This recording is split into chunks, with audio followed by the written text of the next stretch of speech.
Hare Krishna. Can you hear my voice? Am I audible? Okay, let's start. Namo Vishnupadaya Krishna Preshthaya Bhutale Srimate Bhaktivedanta Swaminiti Namine. Namaste Saraswati Deve Gauravani Pracharine Nirvishesha Shunyavadi Paschatya Deshatarine. Jai Shri Krishna Chaitanya Prabhu Nityananda Shri Advaita Gadadhara Shivasadi Gaura Bhakta Vrinda. Hare Krishna Hare Krishna Krishna Krishna Hare Hare. Hare Rama Hare Rama Rama Rama Hare Hare. Hare Krishna. Thank you all very much for joining today's session. We have been discussing from the fifth chapter of the fifth canto of Srimad Bhagavatam. The chapter is titled as Rishabhadev instructs his sons. So, yeah, I apologize for the cancellation of classes last 2 days because on Sunday night it was like almost at 3:30 a.m. only I could sleep because of the programs the previous day and traveling and all that. So, and that day I had to travel also. And yesterday also I was kind of traveling. So therefore, 2 days, Monday and Tuesday, we could not have the sessions. So Krishna willing, we will continue. Um, so as if you remember, our plan was by 2025 end, the fourth canto should end. So we have another roughly about 20 days left for 2025 to end, and we are already in the fifth chapter of the fifth canto. So we are not like really lagging behind. We are like ahead of schedule only. So sometimes these kind of cancellations cannot be avoided. Anyways, so we are in Rishabhdev's teachings to his sons. So I will do a quick recap. I think we have done 3 or 4, maybe 5 verses. I don't know. Let's see. So Rishabhadev starts by telling Nayam Deho Deha Bajam Niloke Kashtan Kaman Arhate Vidbujam Ye Tapo Divyam Putraka Yena Sattvam Shuddhyed Yasmad Brahma Saukyam Tvanantam. Okay, 6 verses we have completed. So Kapiladev says that, my dear sons, actually this human body is not meant for eating, mating, sleeping, and defending. That even the animals do. The purpose of human life is uh, Divyam, Tapo Divyam, is to perform austerities. Is to perform austerities. Austerities means we saw willingness to give up temporary pleasures for attaining some higher pleasure. That is austerity. That is the essence of austerities. So he says that, but you should not perform. The purpose of human life is not just to perform any austerity for any result. He says tapo divyam. It should be divyam tapah. That tapasya should lead one to the lotus feet of Krishna. Bhakti is that tapasya. Willingness to engage one's senses, pull one's senses away from uh, non-Krishna conscious activities and engaging them in Krishna conscious activities. That is the tapasya. Bhogadityaga Krishnasya hetave. So, tapo divyam, be willing to practice this divya tapa. And by that, what happens? Yena sattvam shuddhyed. And that will purify your heart of all the anarthas. Yasmad. And from that, Brahma Saukyam to Anantam. One will attain Brahma Saukya. So now here, uh, Tapo Divyam can mean the impersonal practices, the gradual path, or Tapo Divyam can refer to pure devotional service. Okay. Yena Sattvam Shuddhyet. Both these paths purify the heart. Nishkama Karma Yoga also purifies the heart, and Bhakti Yoga also purifies the heart. Yasmad Brahma Saukyam to Anantam. And from that one attains Brahma Saukya. So Brahma Saukya can mean the bliss of prema if Tapo Divyam refers to Bhakti. And Brahma Saukyam refers to the bliss of impersonal Brahma Jyoti if Tapo Divyam refers to the gradual path. So these are the two paths. Tapo Divyam Putraka Yena Sattvam Shuddhyed Yasmad Brahma Saukyam Tvanantam. Okay. And then he says, how do I get the desire to perform divyam tapah. He says, Mahat sevam dwara mahor vimukte samodwaram yoshitam sangi sangam. Mahantaste samachitta prashanta vimanyavas suhridas sadavo ye. So he says that Mahat sevam dwara mahor vimuktes. It is only by serving the Mahats. So these Mahats can be very great Jnana yogis, or these Mahats can be very great devotees. But by serving them, Ahor Vimuktes uh, uh, Vimuktehe Dwaram. So it's said to be the said to open the door for liberation.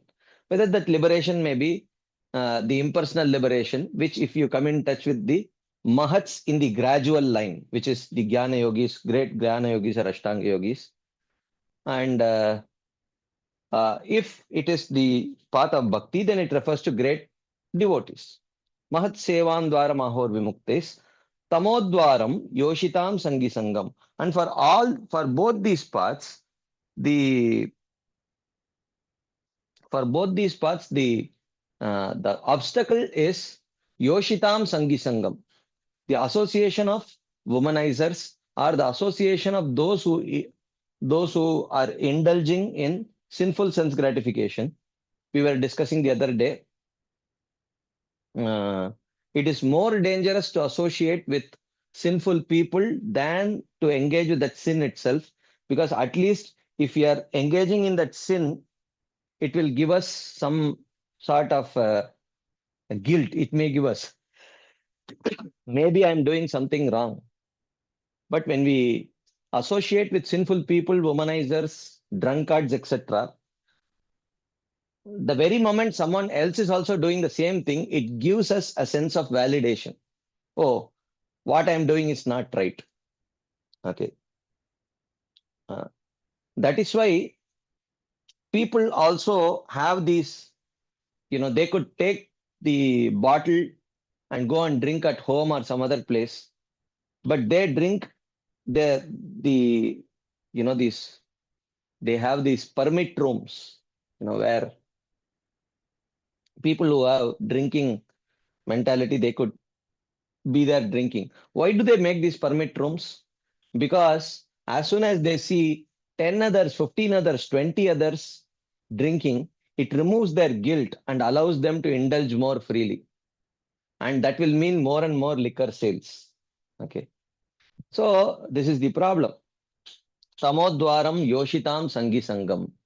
Mahantaste samachitta prashanta vimanyava suhrida sadavoya. How do you identify these mahats? They are characterized by these following qualities. What are the qualities? Samachitta, Prashanta, Vimanyava, Suhrida, Sadhava. So these are the 5 qualities. So Samachitta means what?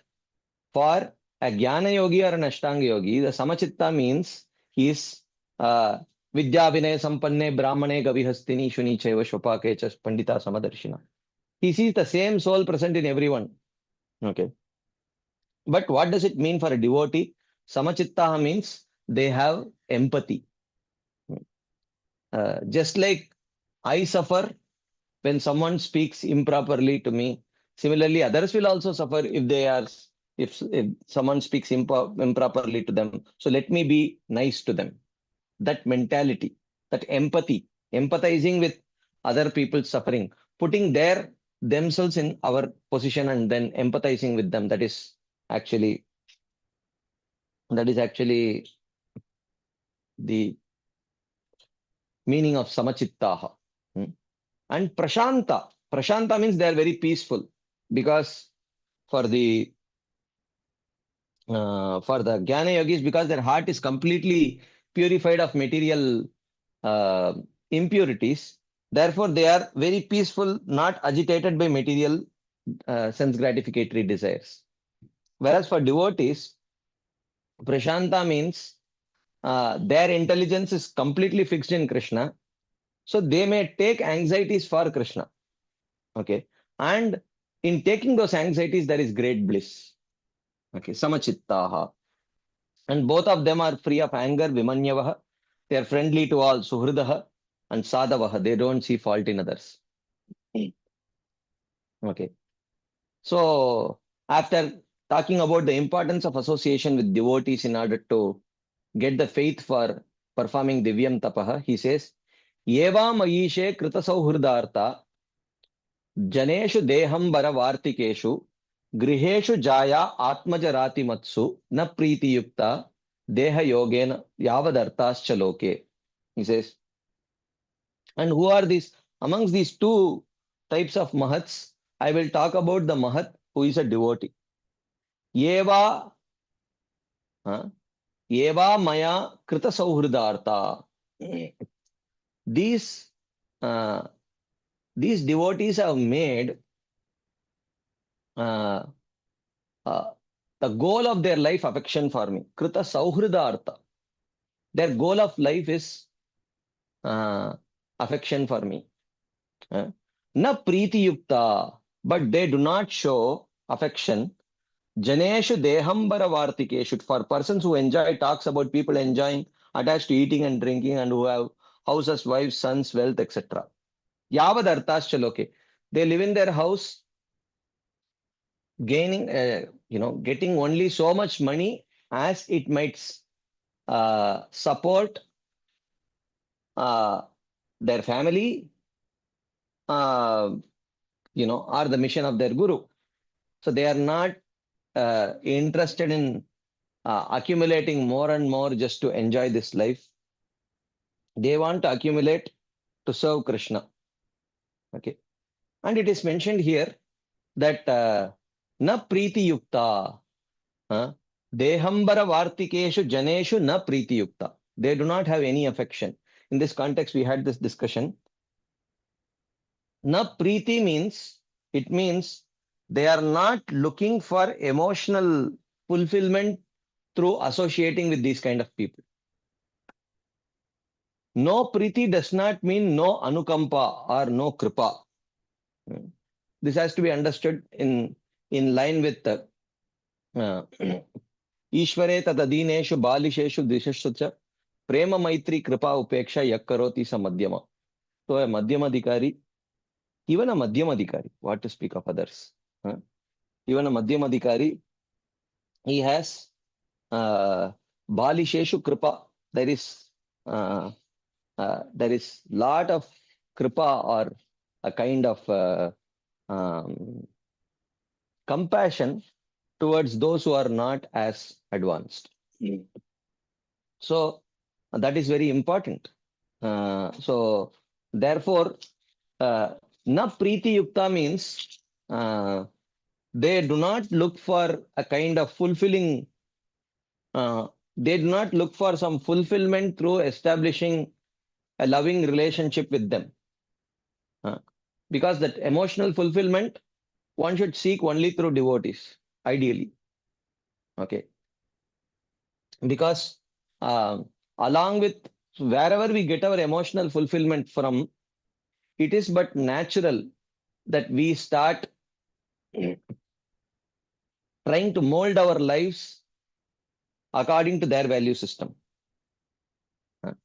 So when we start liking someone, when we want to live with someone, when we are seeking to fulfill our emotional needs through them, then automatically that happens when we are willing to align our value systems with their value system, align their lifestyle, align their, whatever they are dedicated to, we are gradually we will align ourselves. So we don't look forward to seek emotional fulfillment through them, a long lasting friendship through them. We may offer ours to them. Okay. There is a difference. Taking association and giving association. One may consider giving association to them so that they can also consider Krishna consciousness as a viable, lifestyle. But we don't look forward to taking their association for our emotional fulfillment. Because when that happens, then we will start following their value system. We will start accepting their value system. So, na priti yukta means there is no sauhard. There is no looking forward to making friendships with them. We want to extend our friendship. We want to extend our friendship so that they can get connected to Krishna. That is our only desire. नूनं प्रमत्तः कुरुते विकर्म यदिन्द्रिय प्रीतय आप्नुनोति न साधु मन्ये यत आत्मनोयम असन्नपि क्लेशद आस देहः. But the inattentive jiva, ayam pramattaha atmanah indriya pritaya aprunoti. But a jiva who is inattentive to the principle of divyam tapa, dedicating himself either to the gradual path or the direct path of bhakti, indriya pritaya aprunoti. He becomes absorbed in actions for the pleasure of the senses. And nunam kurute vikarma, and he definitely engages in sinful activities, by which he receives another body. Yata dehaha, by which he receives another body. And what is the nature of this body? Kleshada. It gives klesha. Asad api, even though that body does not belong to the self, but still the jiva, because of identifying with the body, he feels, he experiences the transformations which the body is actually undergoing. He becomes affected by that. He becomes affected by that. So, Rishabdev says, na sadhu manye. I do not think this is a worthwhile way of living one's life. I do not think this is a worthwhile way of living one's life. One should not be so much absorbed in the body. Because asad api, because the body has nothing to do with the soul. Asango hi ayam purusha. Okay. This purusha, the jiva, has nothing to do with body. He has nothing to do with matter. Then the question arises, okay, if vikarma is the problem, then if I take up to the path of sukarma, pious activities, then I can escape rebirth in this material world. He says, parabhavas tavad abodha jato yavanna jigyasata atma tattvam. Yavat kriyas tavad idam manovai karmatmakam yena sharira bandha. Rishabhadev says, Yavadna jigyasata atma tattvam. No, it is not just that if you avoid sinful life, you can escape this material bondage. Yavad na jigyasata atma tattvam. As long as one does not start inquiring about the atma as being different from the body, tavat parabhavaha.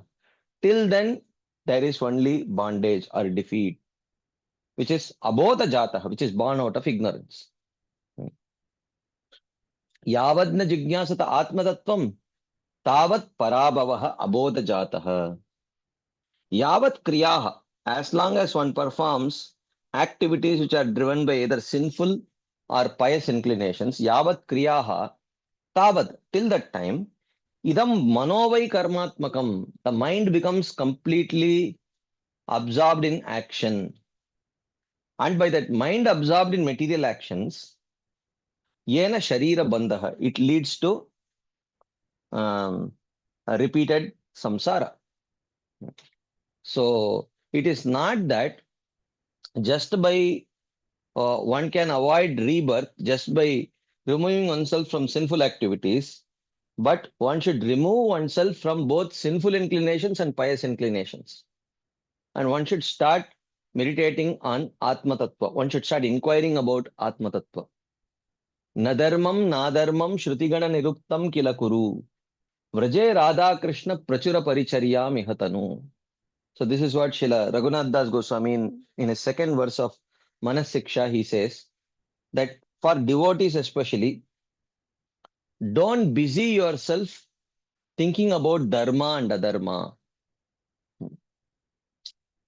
Remove your mind from dharma, adharma, dharma, adharma, dharma, adharma, and start fixing your mind in what would best help me serve Radha and Krishna in Vrindavan. What is anukul for my bhakti? Anukulyasya sankalpo pratikulyasya varjanam. Why? Why is it not sufficient just to live a pious life? He says, Yavat kriyas tavad idam manovai karmatmakam yena sharira bandha. Because as long as the mind is absorbed in pious activities or impious activities, the mind will be inclined to actions on the bodily platform.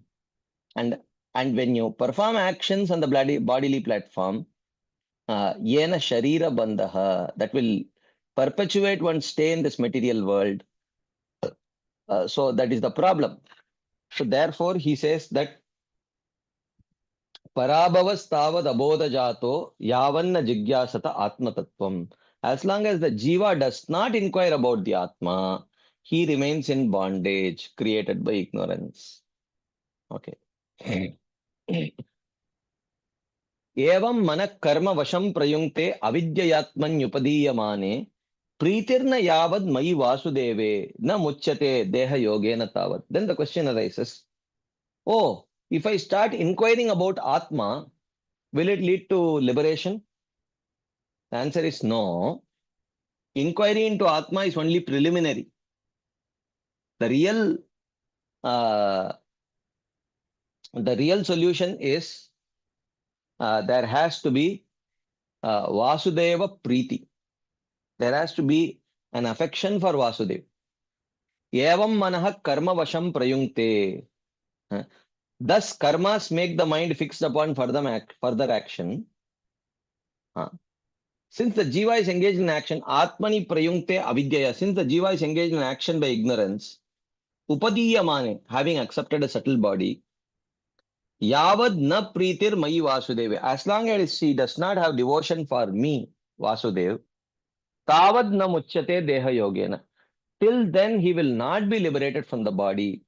So it's not sufficient that one starts inquiring about the Atma.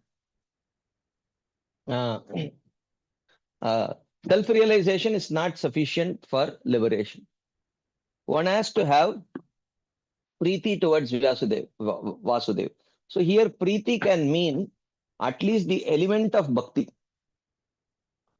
There has to be worship of the personal form of the Lord. Okay. So there has to be acceptance of the personal form of the Lord and worship of the personal form of the Lord. So when that worship is there, when that worship of the personal form of the Lord is there, then that practice of karma yoga, jnana yoga, ashtanga yoga, they will all fructify into liberation. Tapasvino, danapara, yashasvino, manasvino, mantravidha, sumangala, kshemam na vindanti vinaya darpanam, tasmai shubhadra shavase namo namaha.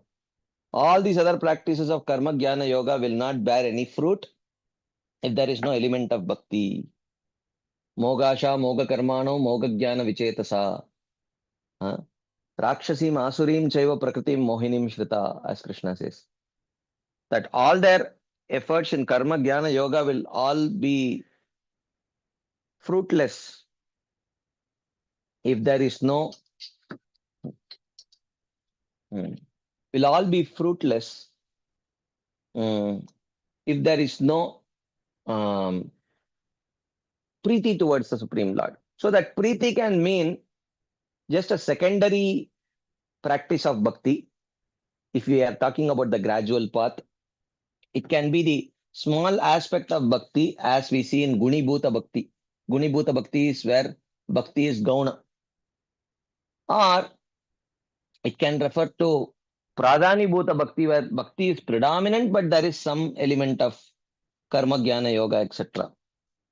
Or it can lead to pure bhakti.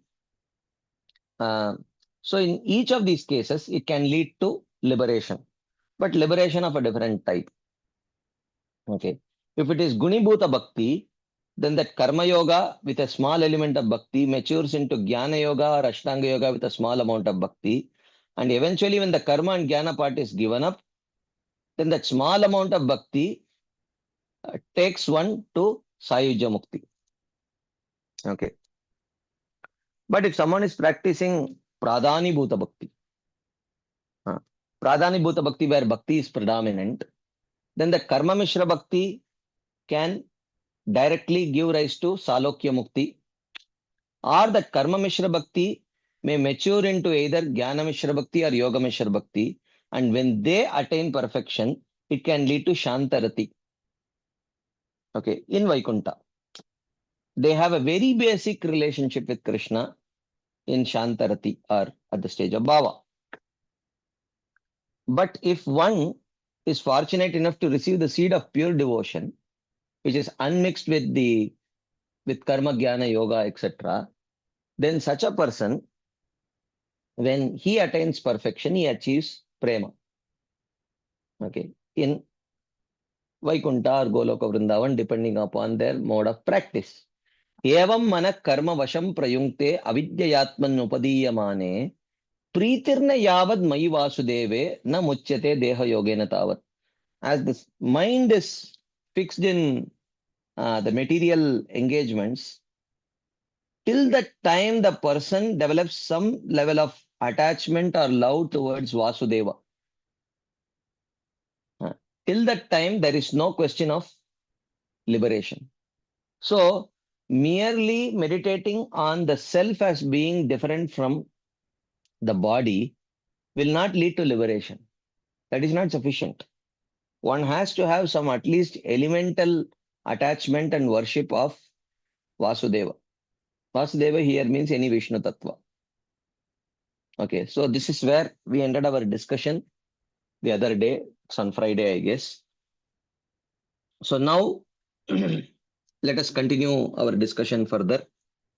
And then at some point we will pause for some questions and discussions. Okay, so here Rishabdev continues. Yada na pashyत्ययता गुणेहाम स्वार्थे प्रमत्तः सहसा विपश्चित् गतस्मृतिर्विन्दति तत्र तापान् आसाद्य मैथुन्यमगारमज्ञः.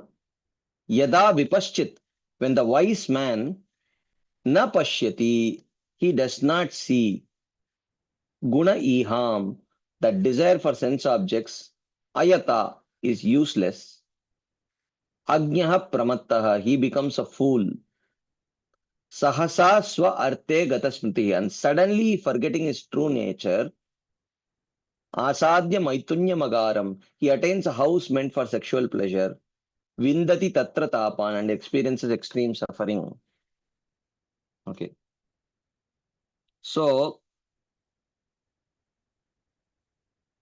here it says, Yada vipaschit na pashyati, when the wise man does not see guna iham, that the desire for sense objects is ayata, is useless. Agnya pramattaha, he becomes a fool, and suddenly forgetting his true nature, he becomes very much attached to sexual pleasure and experiences extreme suffering. So he says, someone who may have some attachment to the Supreme Lord, Vasudeva Preeti, but that person also should understand the futility of that person should also understand or try to understand the futility of material endeavors. So he is vipaschit. Why? Because he has at least accepted Krishna. But that vipaschit may soon uh, get deviated if he is not consciously trying to see the uselessness or the futility of a life of sense gratification. Yadana pashyat yayata guneham swarte pramattah sahasa vipaschit gata smritir vindati tatra tapan asadya maitunyam agaram agnyah. He becomes a fool and suddenly forgetting his true nature, he attains a house meant for sexual pleasure and experiences extreme suffering. So What does Srila Vishwanath Chakravarti Thakur comment on this particular verse? He says that freedom from karma takes place at the mature stage of jnana, mixed with bhakti, not at the immature stage. So that is what it means. So, what does he say? Yadana pashyat ayata guneham swarte pramattah sahasa vipaschit gatasmritir vindati tatra tapan asadya maitunya magaram agyaha. It means, so whether it is a devotee or a jnana yogi, it is not that you take up to bhakti and immediately you attain perfection. Perfection comes only when when anartha nivritti is complete, minimum. Okay. If someone is holding on to uh, the hopes of enjoying in this material world, or at least those desires are not completely gone, there is no question of attaining perfection at the end of this life. It's not that everyone who takes up to the path of the gradual path or the direct path of bhakti, it is not that they are guaranteed, entrance into the spiritual world or Brahma Jyoti immediately at the end of this life. There has to be signs of progress. One should have reached the stage of prema, and there must be clear symptoms of prema. Okay. क्षान्तिर अव्यर्थ कालत्वं विरक्तिर मान शून्यता आशाबंधा समुत्कंठा नामगाने सदा रुचिः आसक्तिस्तद्गुणाख्याने प्रीतिस्तद्वसति स्थले. All these symptoms have to be fully manifest. Okay. The symptoms of vibhav, anubhav, satvika bhav, sanchari bhav, and sthai bhav, all these things should be clearly manifest. Only then they are ready to go back to the spiritual world. So, which means at the immature stage of one's sadhana, one should not expect the full mature results. One should not expect mature results from imperfect sadhana. So that is the point that he is mentioning here. So that is why the yada is used. Yada means when the wise man does not see that desire for sense objects is useless, he becomes a fool. So that has to come. When even the wise man does not see desire for sense objects such as sound as useless, he suddenly loses his memory and experiences great pain after attaining the house meant for sexual pleasure. Another version as yada anupashyati, when the wise man sees the actions of the senses falsely, thinking the actions to be his alone, he suddenly loses his memory of his true self. What is that? What is that verse? Prakrite kriyamanaani gunaikarvani sarvashah ahankara vimoodatma karta ahamiti manyate. When he thinks he is the only doer, not considering the role of Prakriti and the Supreme Lord in the completion of that action, when he thinks he is the only doer, then he is bound to this material world. Okay. Like that. Then he continues. Pumsastriya mituni bhavametam tayormito hridaya grantimahuhu ato graha kshetra sutapta vittair janasya moho yamaham mameti. Okay. So he says, Yetad Pumsah striya tayoho mituni bhavam. Mituni bhavam means a mood of conjugal attraction. A mode of conjugal attraction, mituni bhavam. The relationship between a man and a woman, ahuhu, it is called mito hridaya grantim, double bondage. Why it is called as double bondage? Because in that relationship, even if one person understands that this is not easy, it has to be given up. Uh, unless the other person also gives up. Unless the other person also gives up, it is not possible to give it up. Mito hridaya granthi, it is dual knot. Okay.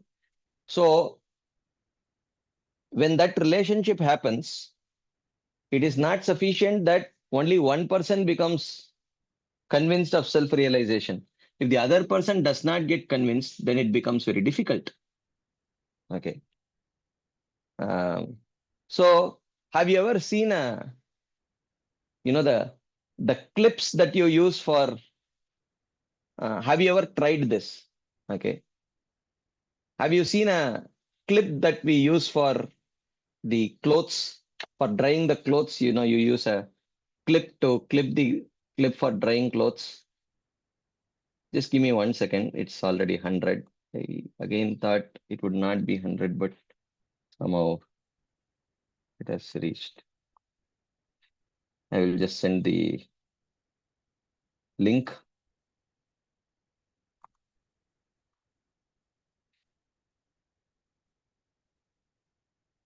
Yeah.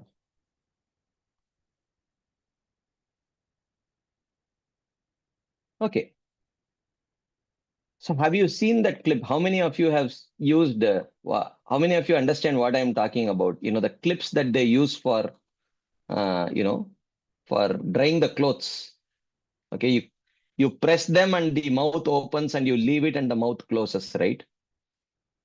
So if you take those clips and if you take two such clips, press both of them and open their mouths, okay, and you put them together, okay, you put them together, okay, both mouths are open, so you put them together. So now what happens if you just press one clip and open it? Will you be able to remove that one clip from the other clip?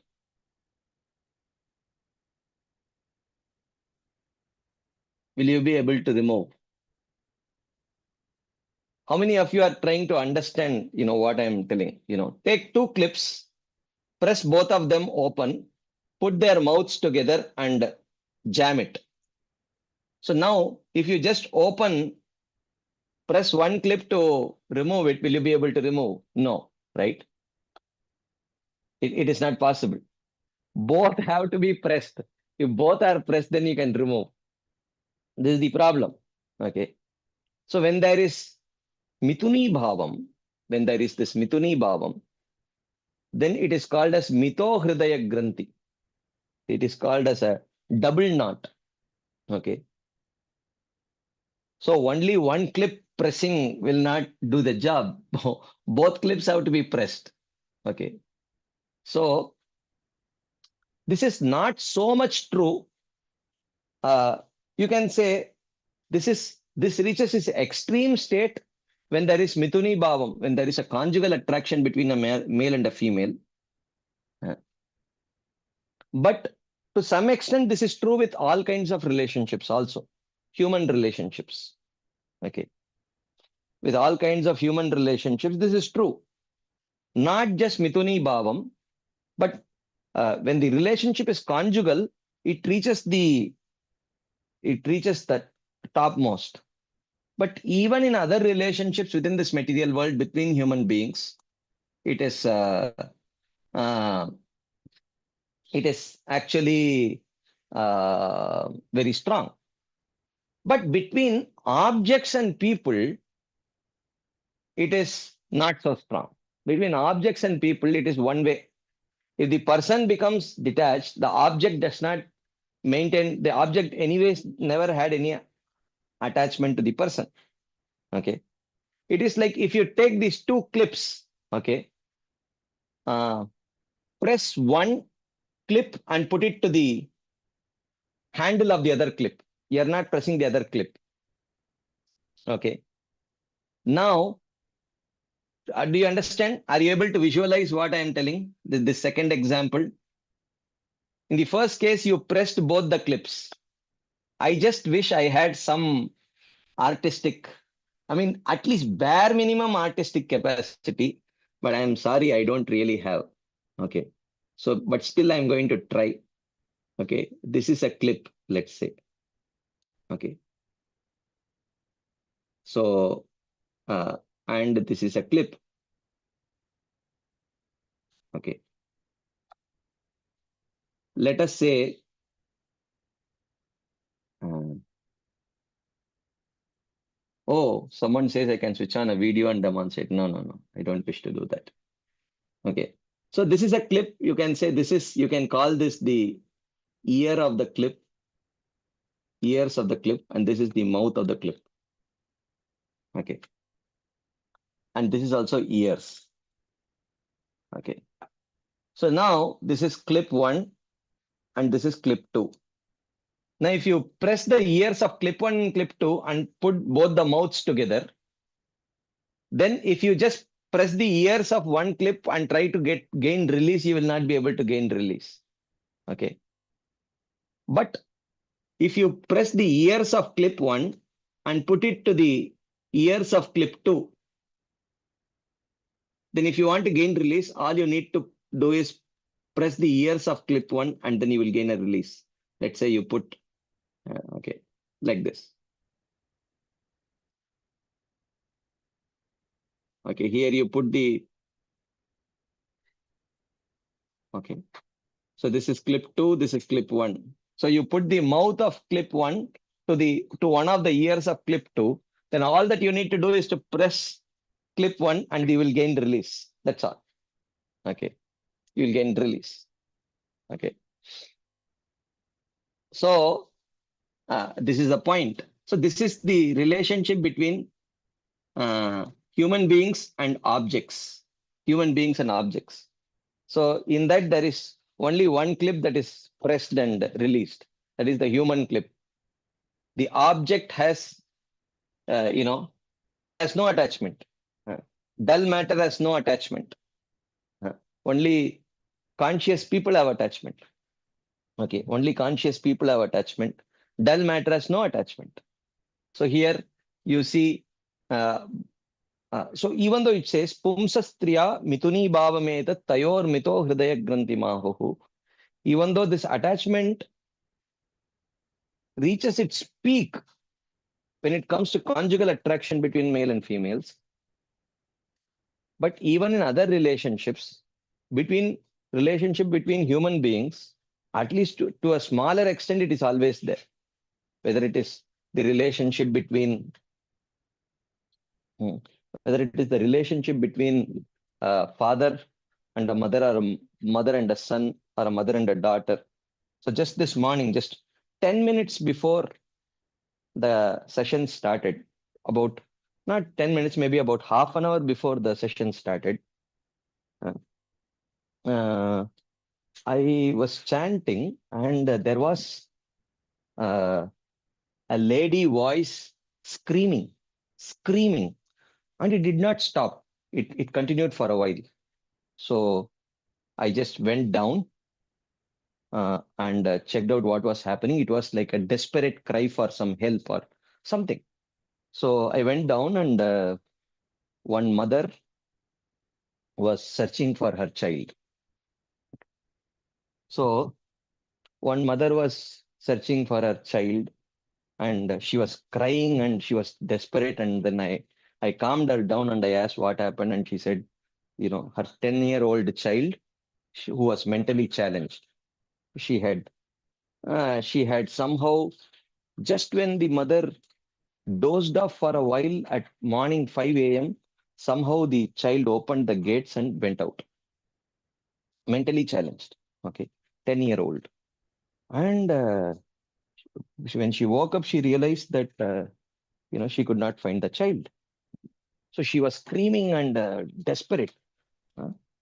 Even though here you see in this case, and so I made up my mind, okay, if needed, if it is Krishna's desire, then I think looks like today also we will have to cancel the class.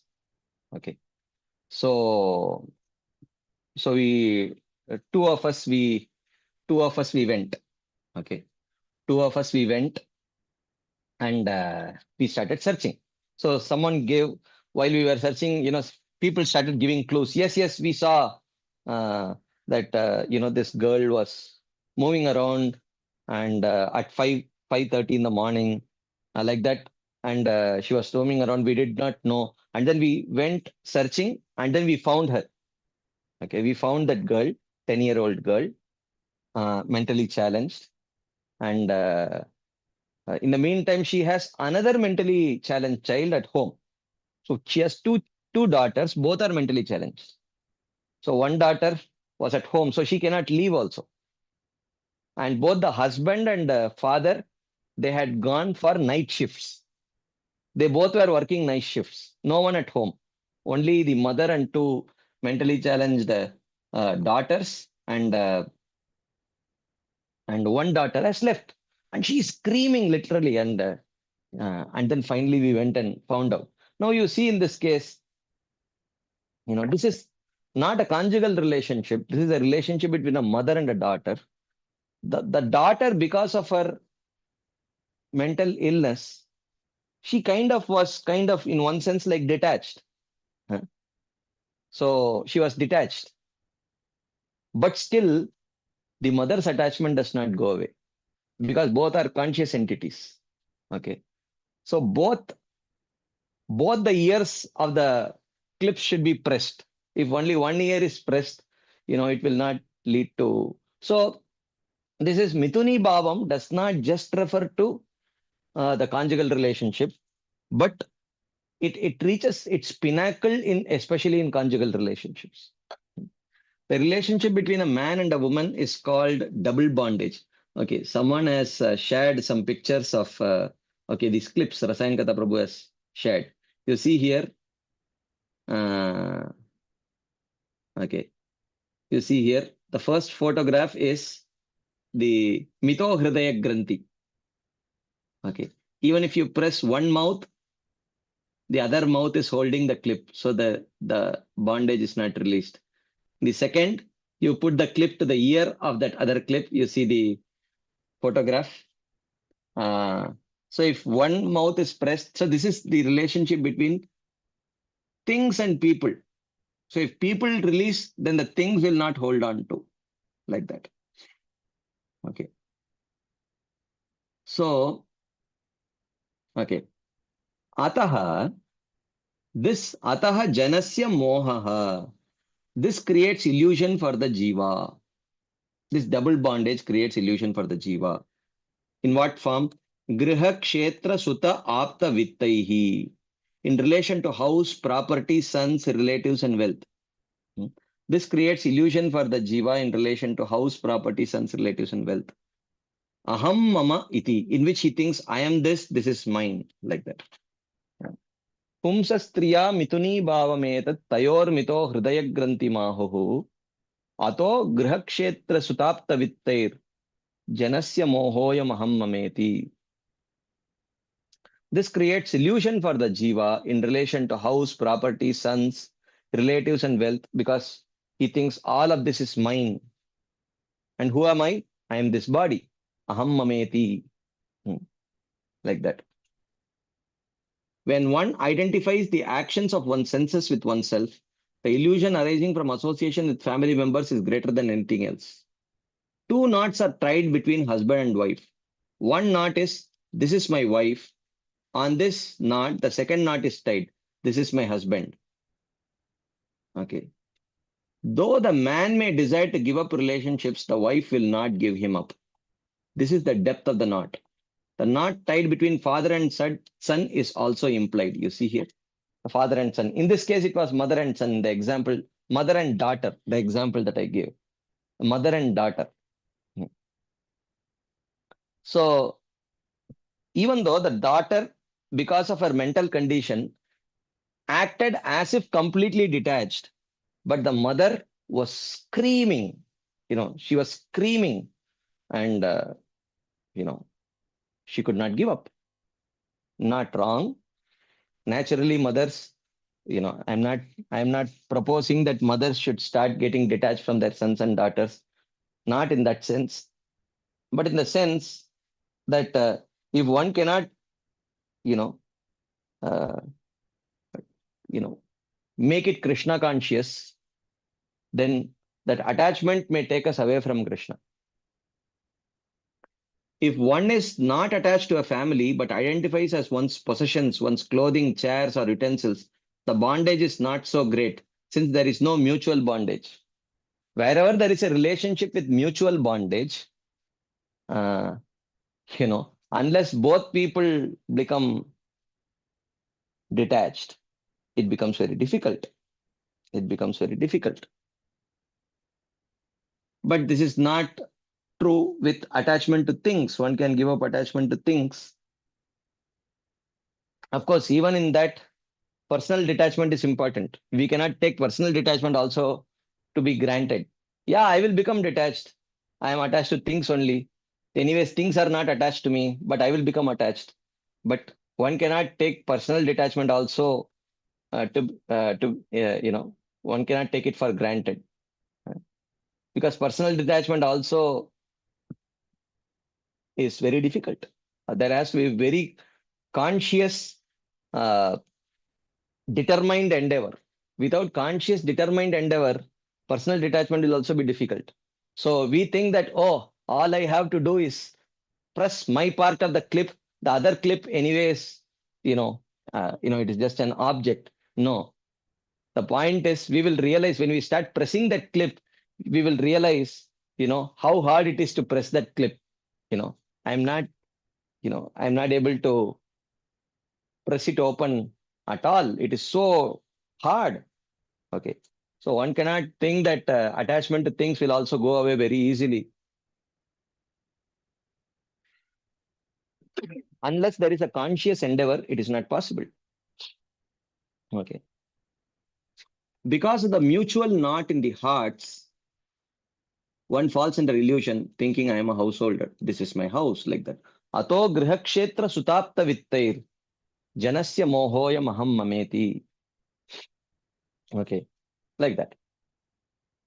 So to summarize what we have seen till now in Lord Rishabhadev's teachings to his sons, Rishabhdev says, human life is not meant for sense gratification, but for performing austerities to please the Lord. By such austerities, the heart becomes purified and one achieves spiritual bliss. Therefore, human life is the juncture at which one can choose their destination. Mahat Seva leads to liberation, and association with men who associate with women is the cause of bondage. These Mahatmas are of two types, devotees and impersonalists. Both are equipoised, peaceful, without anger, friendly, and never see the fault in others. But of the two, the devotee is better. Their goal of life is prema, and they do not have any interest in Gramya Katha. They remain in their houses simply to spend their money on glorifying the Lord. On the other hand, a person who is inattentive to bhakti becomes absorbed in sense gratification and thus engages in sin, by which he receives another body. I do not consider such actions proper. Nunam pramattaha kurute vikarma yadindriya pritaya apranoti. Okay, if engaging in sinful activities is going to perpetuate my bondage, then I will engage in pious activities and achieve liberation. He says, no, it is not possible. The Jiva's door for liberation does not open until he starts inquiring about the Atma. As long as one remains on the platform of pious and sinful karma, the mind remains absorbed in action. By this, the bondage to repeated bodies continues. Okay. Parabhavas tavad abodha jato yavanna jigyasata atma tattvam. So then he says, oh, so does one achieve liberation just by inquiry into Atma? Then the question arises, oh, if I start inquiring about Atma, will it automatically lead to liberation? He says, no, that is just the beginning. The most important qualification is that he should develop a devotional attitude towards the Lord. Otherwise, there is no question of liberation just by the process of jnana. It is not possible.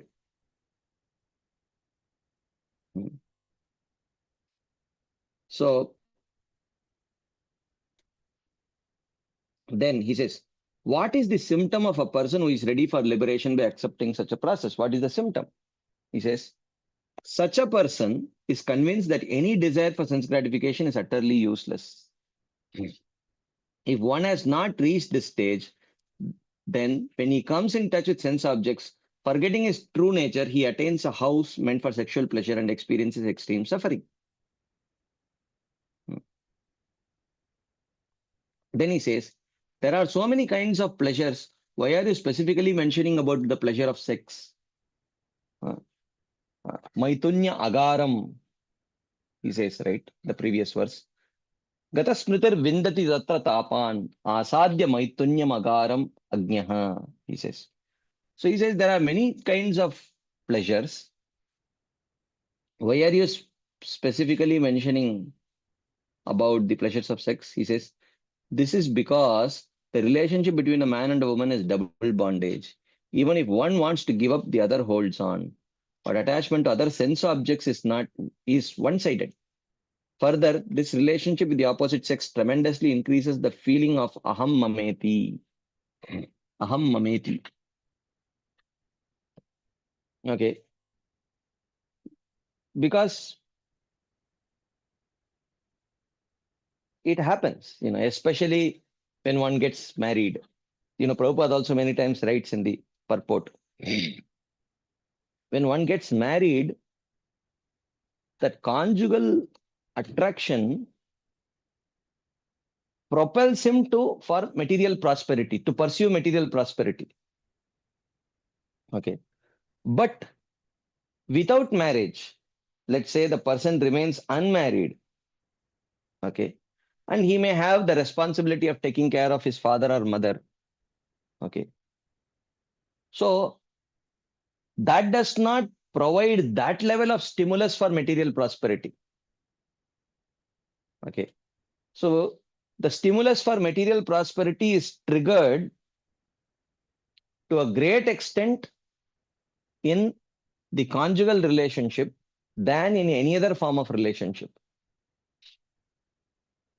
Of course, there could be exceptions. We are not going to discuss about exceptions. We are talking about the general trend, the general mentality. Like that. Okay. Do we still have some time? Oh, it's 8:15 now. Let's see if there are any quick discussion points, comments, or questions.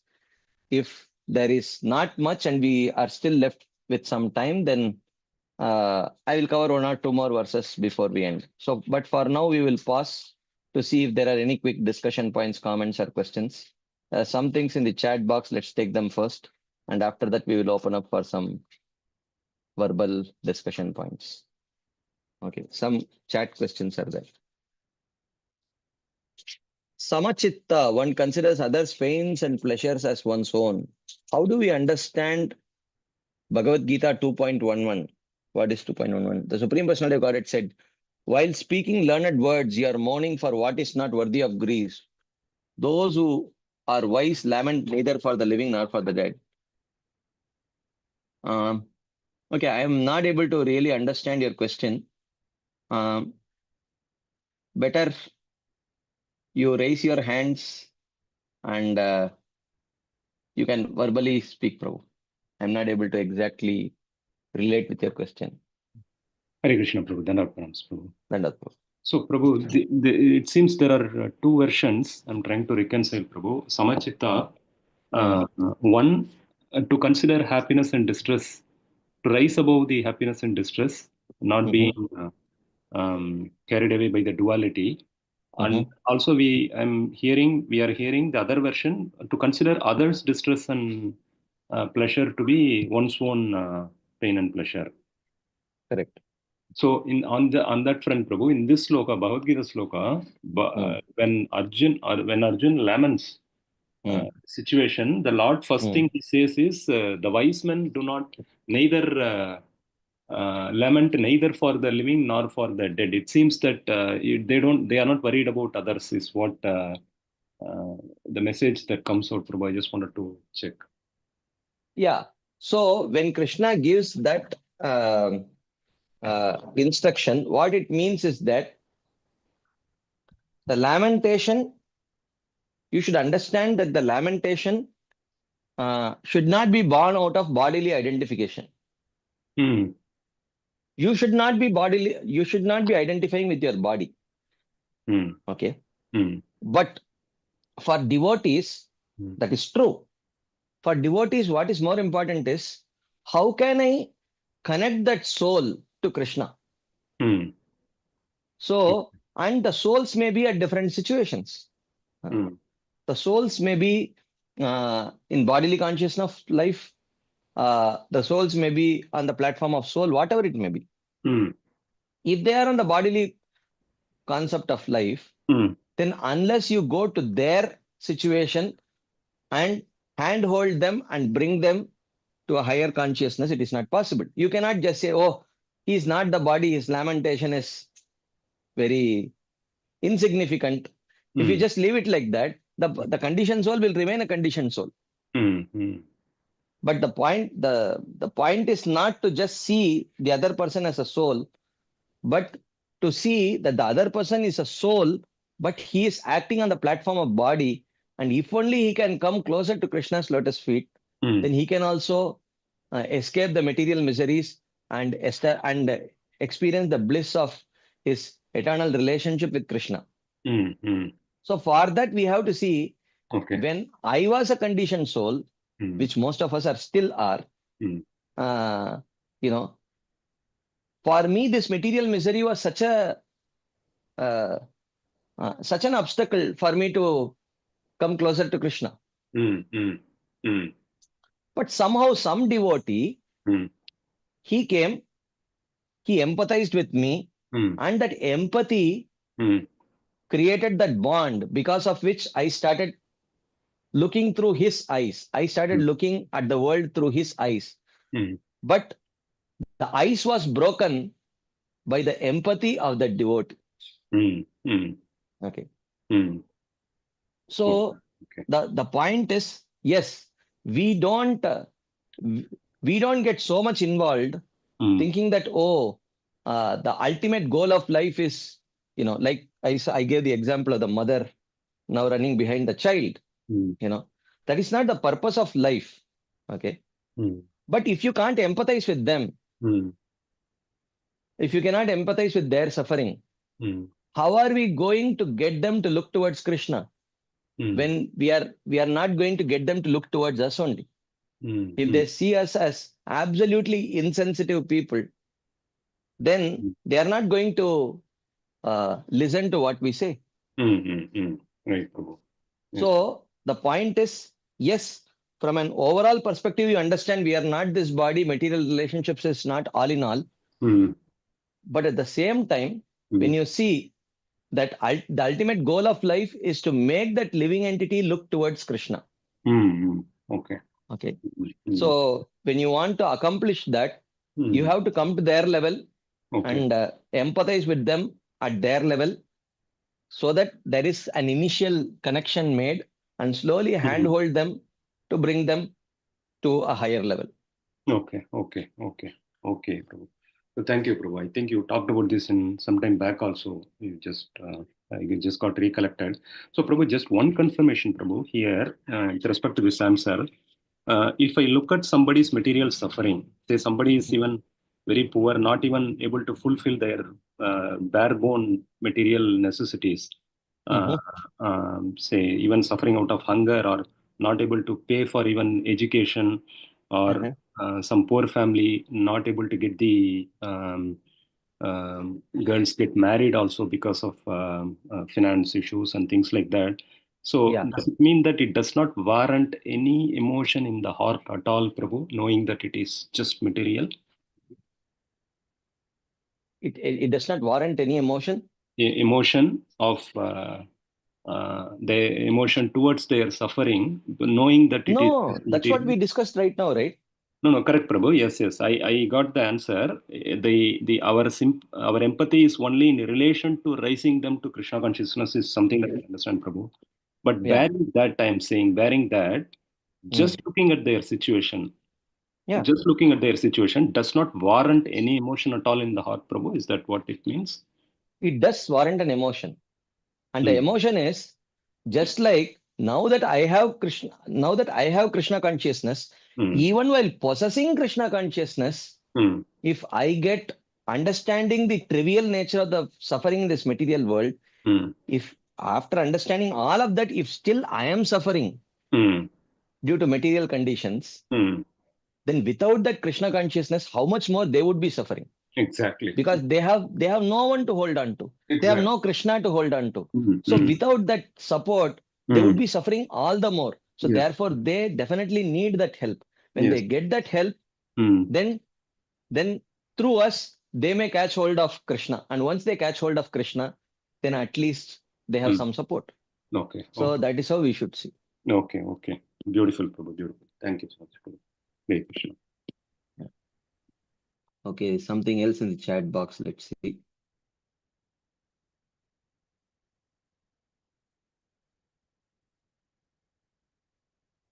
One more question. Attachment to spouse, is it also a sin?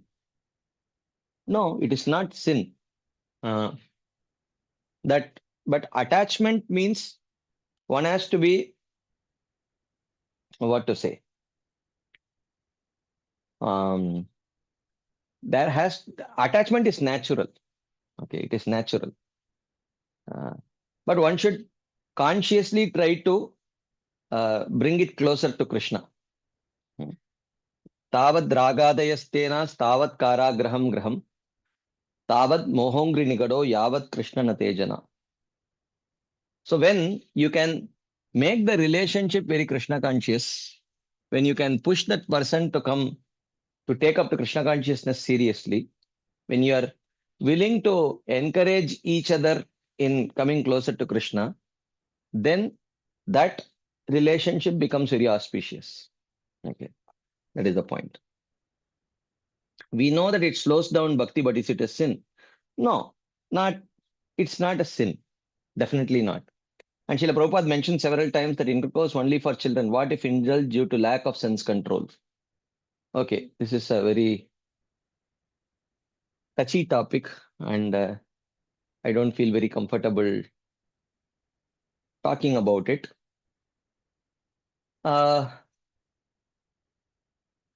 if due to lack of sense control, oh my God, this is a big forum, and this is not a very comfortable topic. Anyways, but because the question has come, I will try to share my thoughts on this. If due to lack of sense control, see, we have to understand the system of Vedic culture, okay, and the mind of Krishna. We have to understand the mind of Krishna, the heart of Krishna, not the mind of Krishna, the heart of Krishna. If you see in Bhagavad Gita, Krishna is very considerate. Krishna says that Mayyeva mana adatsva, Mayi buddhim niveshaya, nivashishyasi mayyeva ata urdhvam na samshayah. Oh Arjuna, you should fix your mind on me, which means your mind should naturally flow towards me. If you say, Arjuna, that, oh, that is very high, I cannot do that. He says, no problem. Mayi buddhim niveshaya. Whenever your mind goes here and there, through your intelligence, bring your mind back to me. Is that possible? If possible, do it. If not possible, I will give you the next alternative. Atachittam samadhatum na shaknosi mayi sthiram. Abhyasa yogena tato mamichaptum dhananjaya.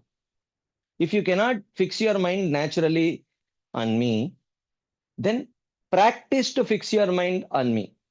Yato yato nischalati manaschanchalamasstiram tatastato niyammetad atmanyeva vashamne. Whenever it goes here and there, bring it back, fix it.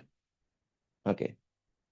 If someone says, oh, that is possible only if the mind sometimes runs away, but if the mind is running away all the time, then how is it possible? He says, okay, if that is the problem, huh? Abhyase api asamartosi matkarma paramo bhavan. Madartam api karmani kurvan siddhim avapsisi. He says, okay, If you cannot work on the level of the mind, then no problem. Engage your senses in Krishna conscious activities. Okay. If you cannot engage the mind, no problem. At least engage your senses in Krishna conscious activities, in the activities of bhakti.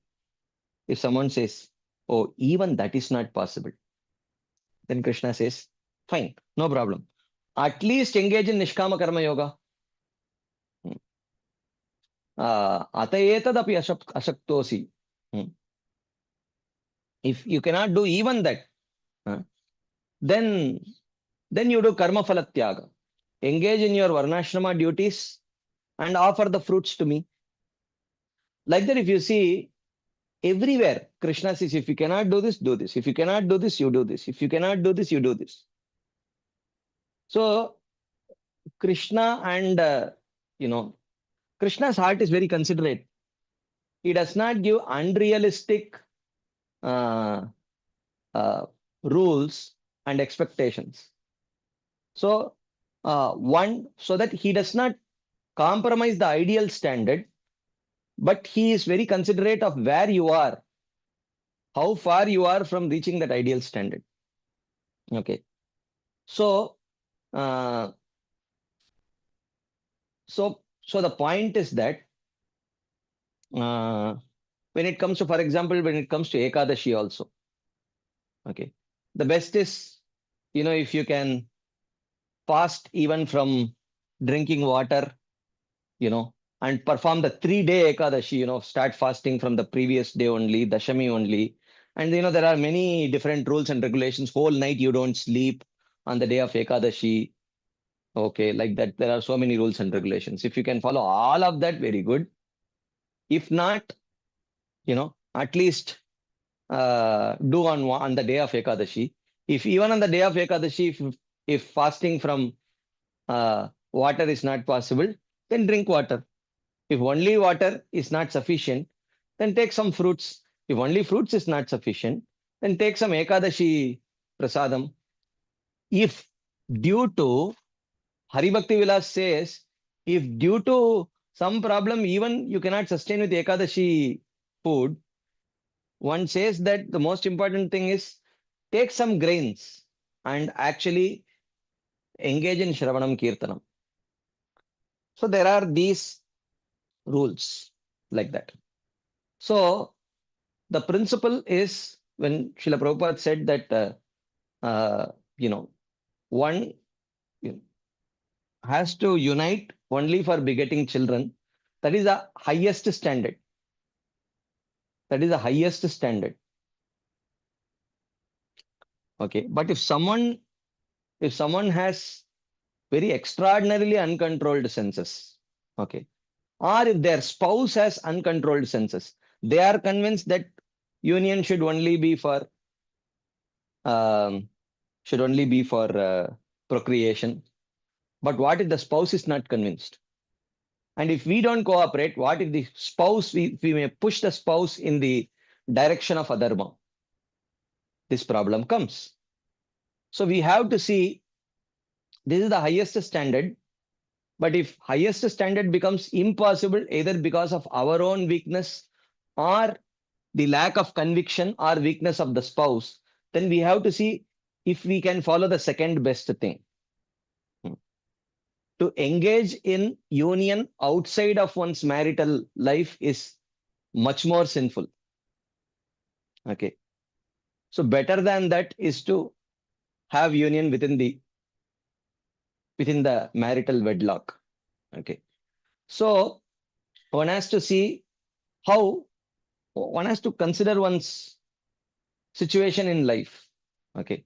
Because oftentimes we had discussed before also that many times if we insist very much on, oh no, you should not do, you should not do, you should not engage in the activities of bhakti of your liking, you should do only of Krishna's liking.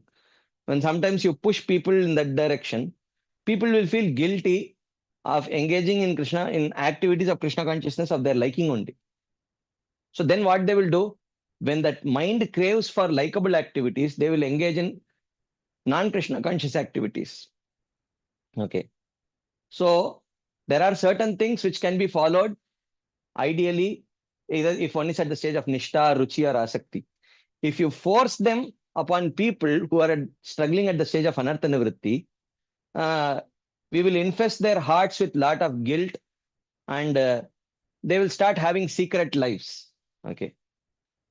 So while it is important that you don't dilute the gold standard, but we should always understand that there are silver standards, copper standards, iron standards, wooden standards, plastic standards. All these standards are there. If they are at the plastic standards, don't, you know, don't tell the gold standard to them. From plastic standard, at least raise them to the wooden standard. From there, we can raise them to the um, iron standard, from there to copper, from there to silver, from there to gold.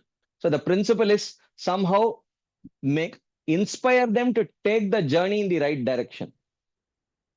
And for that, sometimes we have to see, you know, we may not be able to engage in the gold standard, but at least without diluting the gold standard, we may have to take a step in the right direction. That is more important. So this is my understanding on this subject matter.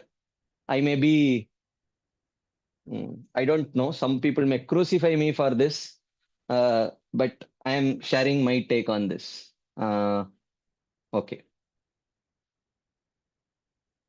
Okay, someone says, Srila Bhaktivinoda Thakur says in Bhaktiyaloka that Vairagya Prayas is not beneficial to devotees and it is natural outcome of devotion. Yes, Janayatyashu Vairagyam. How do we understand? How do we understand this in the light of these verses? Yeah, here he is not talking about Vairagya Prayas. Therefore, he says Tapo Divyam. Okay, one should see Vairagya in Bhakti means Yukta Vairagya. Yukta Vairagya means what? Um, अनासक्तस्य विषयान् यथार्हम् उपयुञ्जतः निर्बन्ध कृष्ण संबंधे वैराग्यम युक्तम वैराग्यम उच्यते. So one has to engage one's uh, uh, ideally one should not be attached to the things, but there is scope for engaging the senses in those objects. Or if even yukta vairagya is not possible, at least dovetailing is allowed. Dovetailing. You like something, at least if it is dovetailable in Krishna consciousness, one can do that. So Vairagya Prayas means just dry renunciation. That is not favorable. And that is not recommended here by Rishabhadev also. That is the point. Okay, there is another question.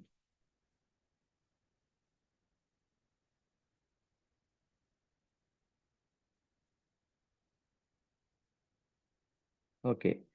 To the point discussed on not depending on non-devotees for emotional support, is it practical that devotees can substitute for personal relationships? Given everyone is struggling with their own conditioning and the limitations of time, like-mindedness, etc., connected to this question, is there anything wrong or any risk in expecting family members to be a companion in the journey of Krishna consciousness? Yeah, it is possible. Why not? Why not? So we have discussed this before also. There are one thing is in the journey towards the lotus feet of Krishna, we need two things. One is devotion, another is affection. Both are needed. Okay. We should, devotion takes us in the right direction, and affection keeps our journey, uh, uh, affection keeps our journey pleasant. Okay. Like, for example, there has to be devotion, otherwise, we may be going in the wrong direction. And there has to be devotion also, affection also. If affection is not there, it is like, how many of you uh, have worn rubber slippers? Okay. If there is rubber slippers or some other, maybe it may even be leather or whatever. Of course, we don't wear leather. Rubber slippers or whatever slippers, which, like I've had this experience. So I'm telling, maybe you don't have this experience. You wear it when it was raining. So your skin is moist. Okay. And slowly that wetness in the skin makes your skin somewhat soft. And when these rubber slippers keep rubbing against that soft skin, over a period of time, your skin starts peeling away. Your skin starts peeling away. Your skin starts peeling away. Okay. So then at some point, uh, you find it difficult. You find it difficult to walk. Have you ever felt this in your life? On a wet day, you know, you are wearing rubber slippers and you have to walk a long distance. You walk a long distance. After some time, your skin starts peeling, and then you develop an injury, and then it becomes little difficult to walk, right? So it is like that. So oftentimes when uh, this is especially true when maybe people choose the renounced path, the path of renunciation, because they find that, oh, there is a huge devotional corpus. Everyone is dedicated to devotional life. So I'm very inspired, I will come here. But over a period of time, what happens, because they have not learned the art of sowing the seed of affection, or whatever, they might not find some like-minded association or whatever. In the beginning, when the skin is little bit hard, when the skin is still little bit hard, okay, they realize that, okay, it will not be difficult. I am able to walk 1 kilometer, so I will be able to cover the 50 kilometers, no problem. But after 2 kilometers, 3 kilometers, the soft skin starts peeling. You develop blisters. The blister breaks. And then on that broken blister, when the slippers are rubbing, it creates terrible pain. Walking becomes very difficult. So even though you are walking in the right direction, but you have a blistered feet, and it makes it very difficult to walk over a period of time. Okay. So therefore, it is. So this is what happens sometimes when people may join the ashram, but they are not able to learn the art of sowing the seed of affection to third persons who are not related, uh, who are not blood relatives. Okay. So then over a period of time, they thought that, oh, everyone is chanting, everyone is waking up for Mangalarti, everyone is studying scriptures.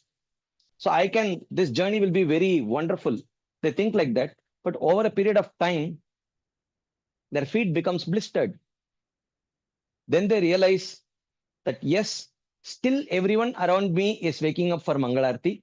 Still everyone around me is uh, studying scriptures. Still everyone around is engaged in all devotional activities.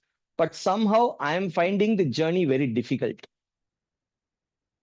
I am finding the journey very difficult. Okay. And from the other side, the grihasthas also tell, Prabhu, you don't realize, this is, please don't come to this side, you have such wonderful facility, please continue. But the point is, what the grihasthas also don't realize is that this person is struggling to sow the seed of affection there. So you can't just keep forcefully pushing him there back and please stay there, stay there. They are seeing that the person is moving in the right direction, but they are not able to see that his feet is severely blistered. Okay. So this is important. Ultimately, it is important that we actually have both affection and devotion. So where there is devotional corpus, we should learn to sow the seeds of affection there.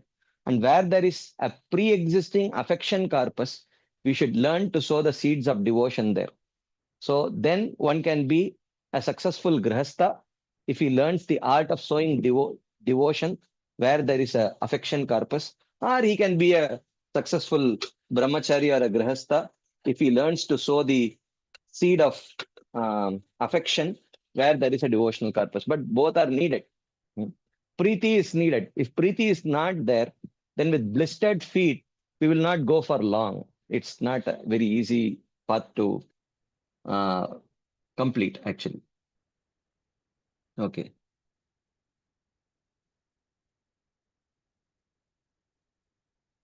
It seems the subject of sense control in family life is complicated. Example, a Maharaj considers uniting for the purpose other than begetting children is breaking four regulative principles.